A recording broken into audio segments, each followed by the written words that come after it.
What's up, guys? I'm Jedediah. This, not a 4Runner.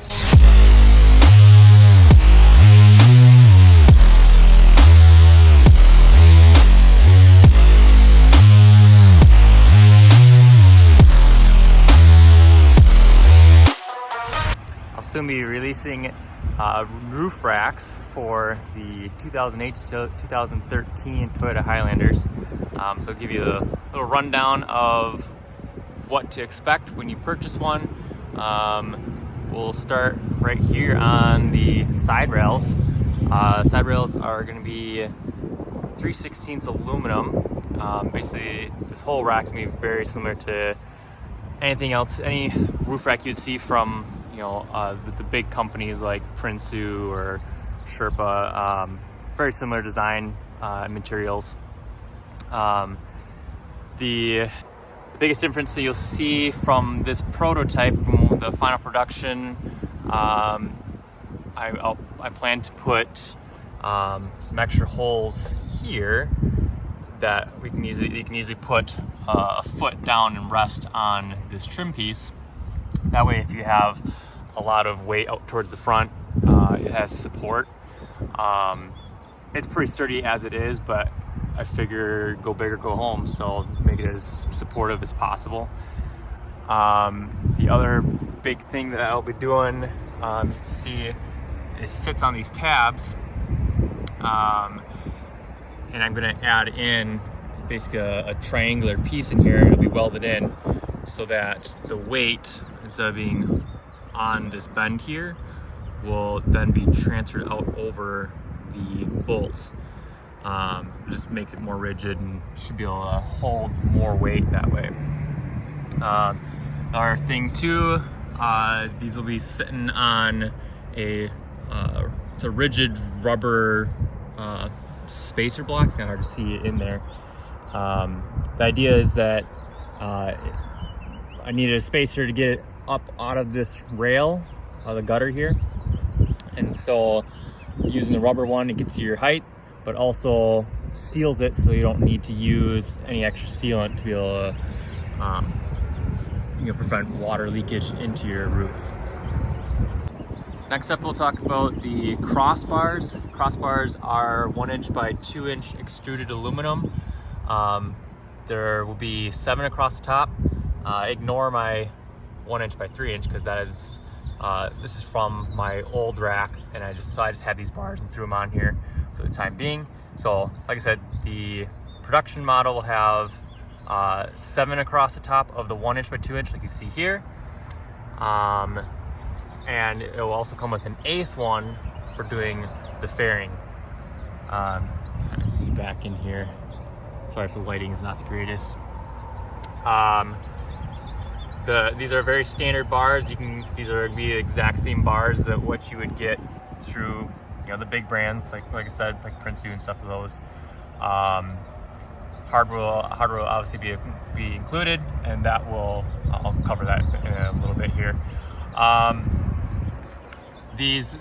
My idea with keeping these the standard size is that then you can easily get components from the other big brands, like awning mounts and all that type of stuff. And if you need extra hardware or anything like that, you can get that from the big brands. You can see I shorted myself a crossbar, so ignore that. But see, you'll have so you get my finger in here. 1, 2, 3, 4, 5, 6, 7 bars, and then of course, like I mentioned, the 1/8 one for behind the fairing.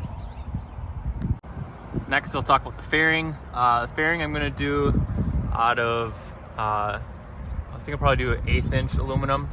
And then I'll have, so it'll be 1/8" aluminum, and then we'll add in this rubber strip to protect your paint. Again, hardware included. Cover that in a second. In the pre-orders, I will make it available that you can either have the cutout for a 42" light bar. I think my light bar is actually 40 inches, but it'll be cut out. You should be able to fit a 42 42-inch light bar. I think that's probably the most common cutout from the big brands like that.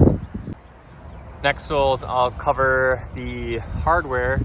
Hardware will be all this black hardware. So these are all going to be black oxide stainless steel, so you don't have to worry about rusting or anything like that. Ignore these ones. Again, these are from my old roof rack, which have actually held up really well, but I believe all that hardware is just aluminum, and I want something a little more strong. The black oxide stainless steel. I'm not sure which companies all use that. I know Sherpa uses it on theirs, and that's just the way to go with it. So hardware that you'll get 10 for the fairing, and then it'll be 4 sets per crossbar. If my math serves me right, that's 32 sets. And then lastly, for the hardware again, it'll come with these longer bolts in here, because the factory ones are not quite long enough to make it all the way through. And so it'll be that hardware plus the rubber gaskets. Again, mentioned earlier, the idea is that you don't have to use sealant when you're mounting this. Then it's relatively easy to take on and off the vehicle. I'm going to open it up as a group buy, and that will probably be open for pre-orders for probably a month, depending on how many orders we get. If we get a whole bunch of orders, then I'll probably shorten it, just kind of make it so I can get through orders quicker, instead of drowning myself with a bunch of orders or something. One thing to note with the pre-orders and this first round of group buying, really, you'll have 2 options. You can do either a powder coat or you can leave it raw. I don't necessarily recommend keeping it raw, but if you wanted to do your own coating, if you are a powder coater, or have someone who does it and get you an even better price on it or something, or if you want to do Raptor liner instead, that'll be just an option that I'll have. Of course, it'll save you, an undetermined amount of money. I'm not sure what it's going to be yet. Probably like $100 off or something like that.